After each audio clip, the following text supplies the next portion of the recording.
here and to help you get started down this new and exciting career path. Now, I want you to forget anything you may have heard about the old locations, you know. Some people still have a somewhat negative impression of the company.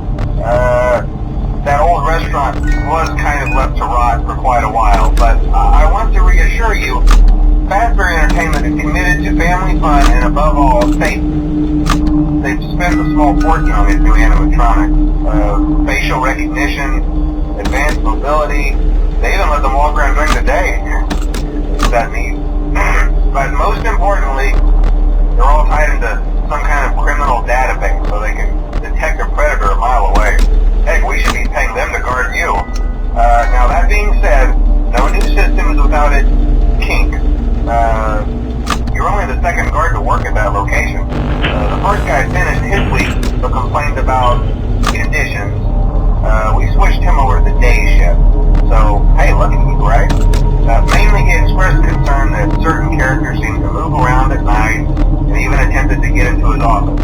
Now, from what we know, that should be impossible. That restaurant should be the safest place on Earth. So while our engineers don't really have an explanation for this, the working theory is that the robots were never given a proper night mode. So when it gets quiet, they think they're in the wrong room. So then they go try to find where the people are, and in this case, that's your office. So our temporary solution is this. There's a music box over by the prize counter, and it's rigged to be wound up remotely.